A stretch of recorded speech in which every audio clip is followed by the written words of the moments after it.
भारत की भाषा देखने वाले सभी व्यूअर्स को संदीप भटनागर का नमस्कार है। डील मेकर या डील ब्रेकर, अलास्का से व्हाइट हाउस तक ट्रंप की क्रेडिबिलिटी की परीक्षा जो हुई उसमें पास हुए या फेल हुए ट्रंप, और कौन उनको इस मुसीबत से निकाल सकता है। दोस्तों, आज इसके बारे में डिस्कशन करेंगे।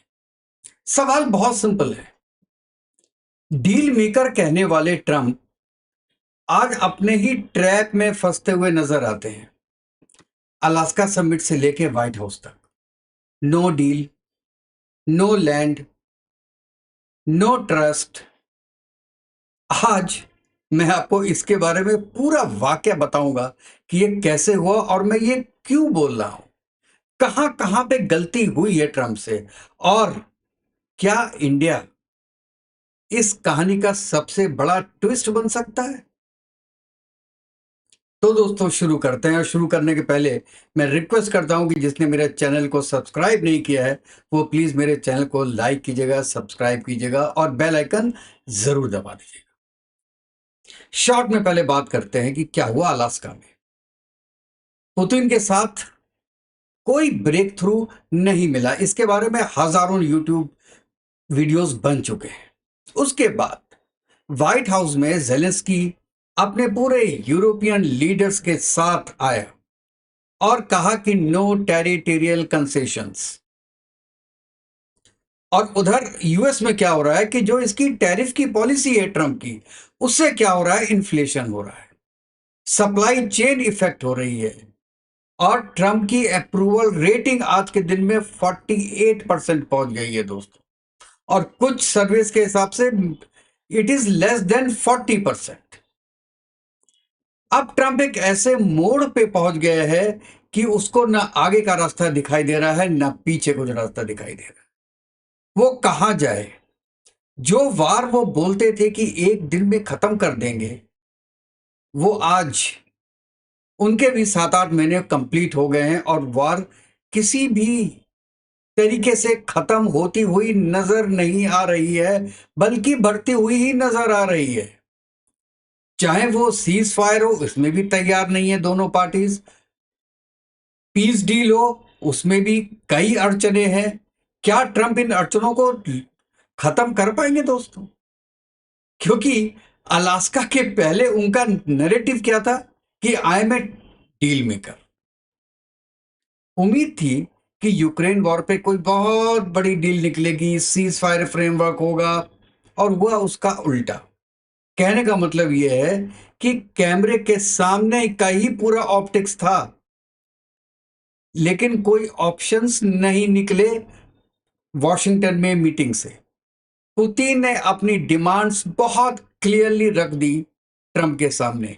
इसलिए ट्रंप को यूरोपियन यूनियन की के जो हेड्स हैं और यूरोप के जो स्टेट्स के हेड हैं, उनके सामने पुतिन से 40 मिनट बात करना पड़ा कि भाई साहब, यहां तो कोई कुछ मानने को तैयार नहीं है, अब बताओ मैं क्या करूं। तो इसलिए मैं ये कहता हूं कि Trump now is taking dictation from Putin कि मुझे करना क्या गया है। वो फंस गया, उसको निकलने का रास्ता दिखाई नहीं दे रहा है। और जो ट्रंप की एक इंस्टेंट डील वाली इमेज थी, उसको एक रियलिटी चेक मिल चुका है। इसीलिए जेलेंस्की पूरी टीम के साथ आए थे। और दोस्तों, पता है, 15 तारीख को अलास्का में मीटिंग के पहले जो येलेंस्की हैं, वो यूरोप की कंट्रीज की यात्रा पे थे। सबको ब्रीफ किया उन्होंने। इवन यूएसए में, वॉशिंगटन में जो उनका अपना एम्बेसी है, उसके अंदर भी मीटिंग्स हुई यूरोपियन कंट्रीज के हेड्स के साथ। और एक आवाज बन गई है इस समय यूक्रेन की और यूरोपियन यूनियन की। अमेरिका कहां है? मतलब अमेरिका से बात करने के लिए सब कितने छोटे दिखाई दे रहे हैं कि इतनी बड़ी बड़ी कंट्रीज, इटली, आपका फ्रांस, जर्मनी, नेटो चीफ, आपका ईयू चीफ, ये सब ट्रम्प के सामने ऐसे बैठे हुए हैं कि जैसे उनके असिस्टेंट हो, लेकिन फिर भी निकला कुछ नहीं उस सॉल्यूशन में। सॉल्यूशन में क्या निकला? एज ए गुड मैन मैं आपको ये बोलना चाहता हूं कि निकला क्या, कि Trump is a very good businessman, ये निकला। पूरी वॉर से फायदा किसका हुआ? थोड़ा बहुत पुतिन का हुआ, उसको एरिया मिला 20% यूक्रेन का, लेकिन उसके अपने लोग गए, अपने लोग मरे। तो अल्टीमेटली फायदा, बिना नुकसान के फायदा किसको हुआ? यूएसए को। मैं ट्रंप नहीं बोल रहा हूं, क्योंकि ट्रंप की क्रेडिबिलिटी खत्म हुई है, इसलिए ट्रंप को नुकसान हुआ है, यूएसए को फायदा हुआ। रेयर अर्थ के आधी जो रेयर अर्थ हैं आप यूक्रेन के, उस पर अधिकार हो गया यूएसए का। और अब ट्रंप ने क्या डील की है कि हम तैयार हैं यूक्रेन को असला देने में, मिसाइल्स देने में, लेकिन लॉन्ग रेंज की नहीं देंगे, और $100 बिलियन की देंगे। वो भी पैसे लाओ, रोकड़ा लाओ, और रोकड़ा कहां से आएगा? यूरोपियन कंट्रीज के थ्रू। तो यहां बेवकूफ कौन बन रहा है? Zelensky, Europe. और एक इनडायरेक्ट वे में जो बेवकूफ बन रहा है आज के दिन में, वो है इंडिया। क्योंकि इंडिया पे अननेसेसरी के टैरिफ लगाए जा रहे हैं जिनका कोई लॉजिक नहीं है। उसके बारे में भी आपने हजारों वीडियो देख चुके होंगे, तो मैं उसके बारे में आज नहीं आ रहा हूं। तो यूएसए का तो फायदा फायदा हो रहा है, यूएसए कहां नुकसान में है? पहले तो यूरोपियन कंट्री से बोलता है जो नेटो में है कि 5% अपना डिफेंस बजट बनाइए, उन्होंने बढ़ा दिया। अब कहता है हमसे इक्विपमेंट लीजिए, वो ले रहे हैं। उसके बाद कहता है कि वही इक्विपमेंट जाके आप यूक्रेन को दे दीजिए। किससे लड़ने के लिए? पुतिन से। और पुतिन से वो यारी कर रहा है। तो ये तो विन विन सिचुएशन हो गई भाई साहब अमेरिका के लिए। तो अब पूरा यूरोपियन यूनियन और यूक्रेन कह रहे हैं साहब हमको सिक्योरिटी गारंटीज दे दीजिए। अमेरिका कहता है, ट्रंप कहता है कि मैं एक्सप्लोर करूंगा, हमको टेरिटोरियल कंसेशंस दे दीजिए। कहता नहीं, बिल्कुल नहीं मिलेगा, क्योंकि पुतिन साहब ने साफ कह दिया है कि वो अब कोई भी एरिया जीता हुआ वापस नहीं करेगा। यही मैं कह रहा हूं, नो लैंड, कोई भी नो लैंड वाली रेड लाइन, ट्रंप की क्विक डील, और ये दोनों चीजें आपस में टकरा रही हैं। यूरोप बोलते हैं कि पहले सिक्योरिटी आर्किटेक्चर फिक्स करो, उसके बाद बात करेंगे। ट्रंप कहता है कि हाँ हम करेंगे, हम सिक्योरिटी इंफ्रास्ट्रक्चर बताएंगे क्या है, लेकिन यार पहले बाकी बात तो करो। आधी कंट्रीज कह रही है कि पहले सीज फायर कर लो, आधी कंट्रीज कह रही है पहले पीस डील कर लो। हम जहां से चले थे वहीं पे पहुंच गए हैं। आप बताइए, केवल जैसे जसपाल भट्टी का एक था ना सीरियल, उसमें यह कहा गया था कि मीटिंग हो रही है, 10 दिन मीटिंग हुई, और उसके बाद क्या रिजल्ट निकला? अगली मीटिंग की डेट। यहां तो अगली मीटिंग की डेट भी फिक्स नहीं हुई। अब कहते हैं पुतिन साहब मान गए हैं कि यूक्रेन के प्रेसिडेंट से डायरेक्ट बात कर लेंगे, एक जगह डिसाइड होगी, वो 15-20 दिन में होगी, चलिए सितंबर में हो जाएगी। उससे क्या होगा? जेलेंस्की अपनी एक एरिया देने को तैयार नहीं है, और पुतिन भी देने को तैयार नहीं, जो जीता हुआ है। बात कैसे आगे बढ़ेगी? कोई ना कोई बीच की लाइन तो होनी चाहिए। और ट्रंप साहब के पास आज इतनी पावर नहीं रह गई है दोस्तों, कि वो अपनी बातें डिक्टेट करा सके। किसको? पुतिन को।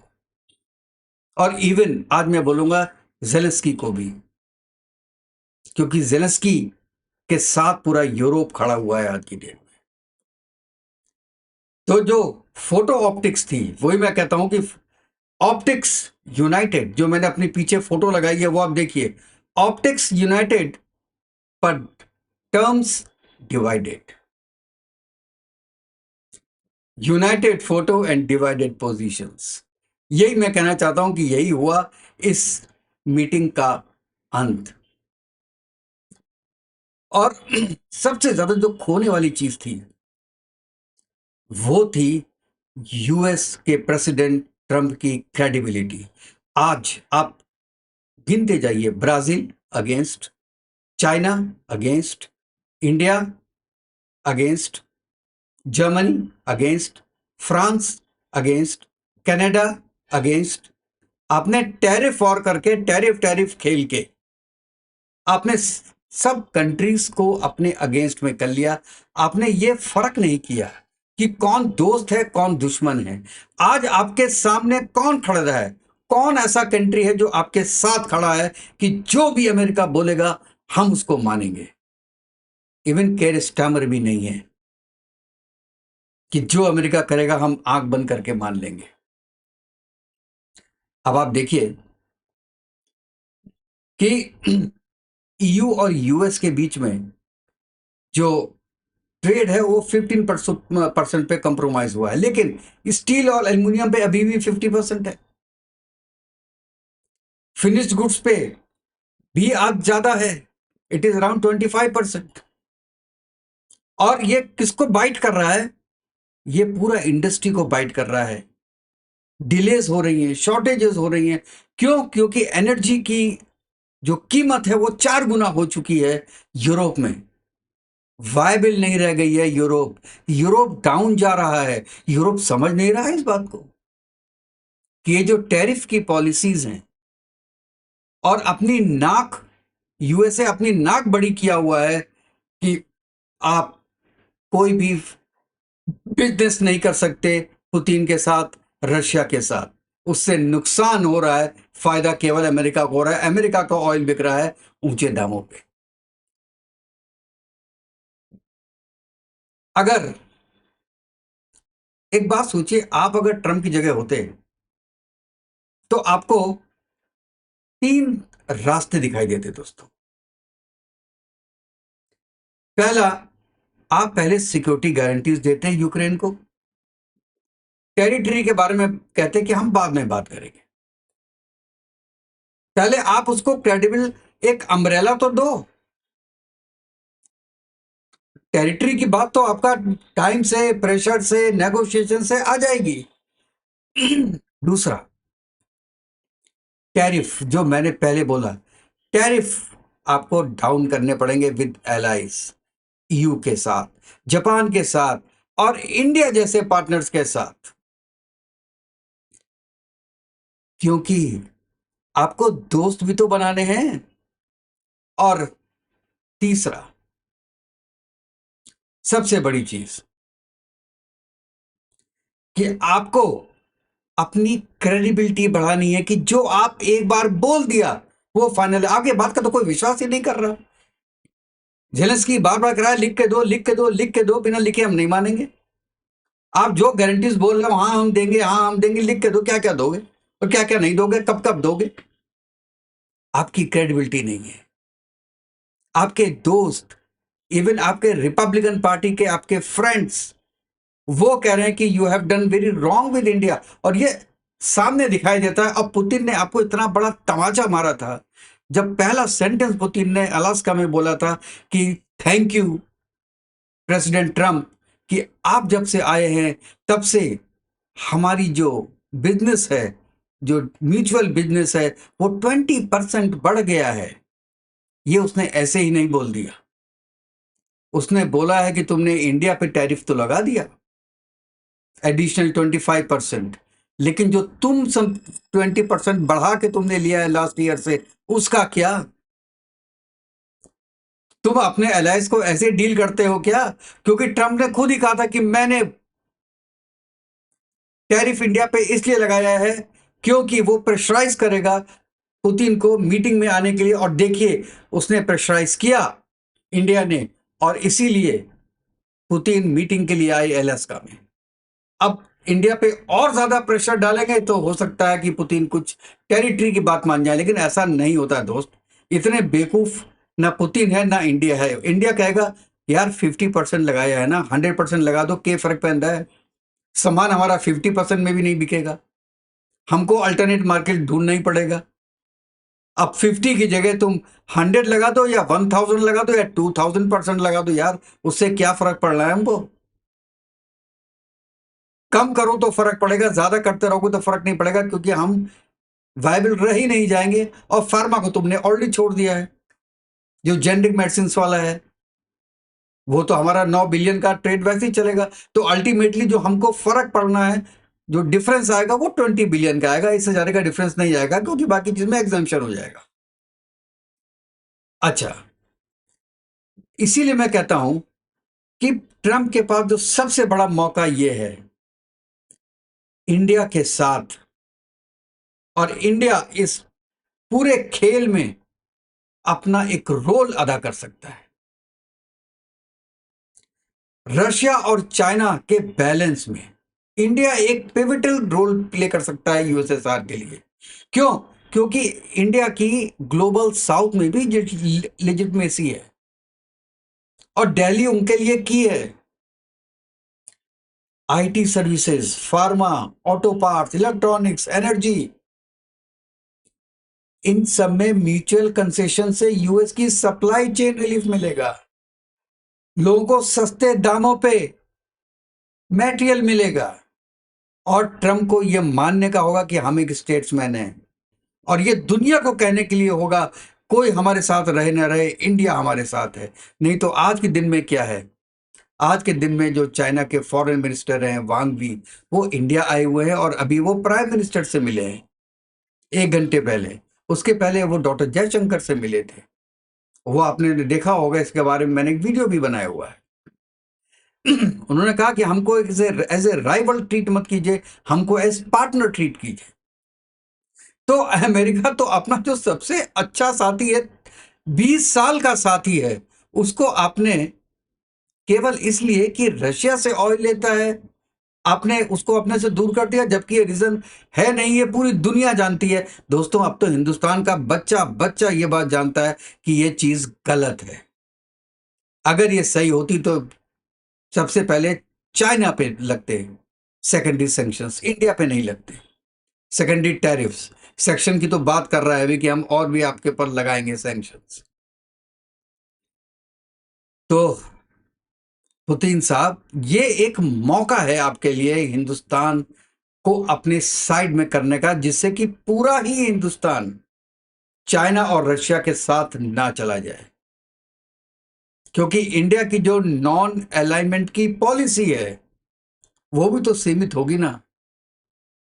आप डंडे मारते रहोगे और इंडिया सहता रहेगा, ऐसा तो नहीं होगा।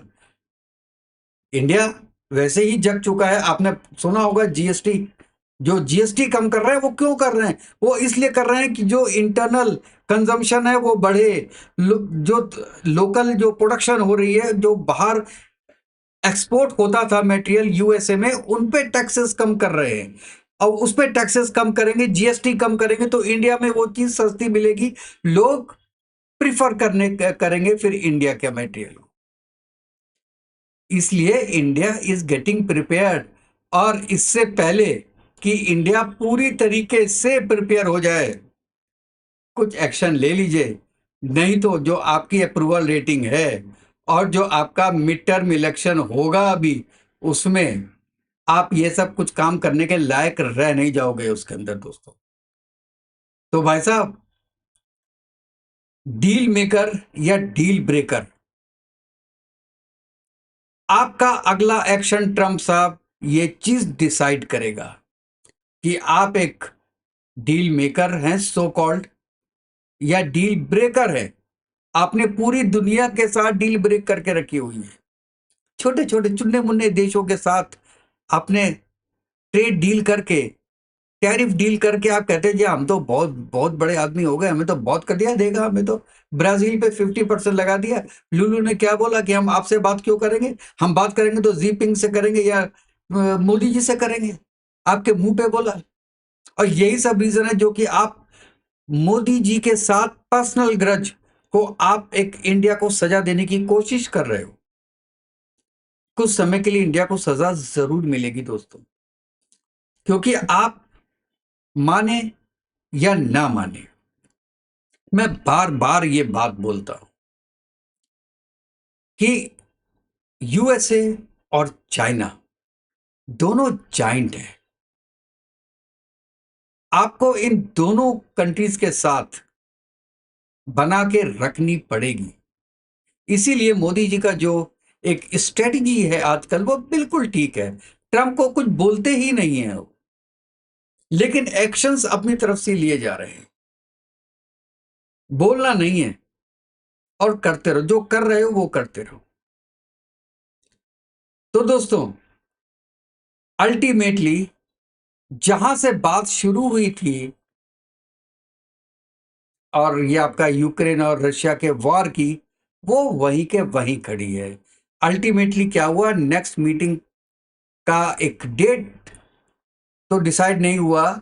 ये हुआ कि अगले 15 दिन में जेलेंस्की मिलेंगे पुतिन से।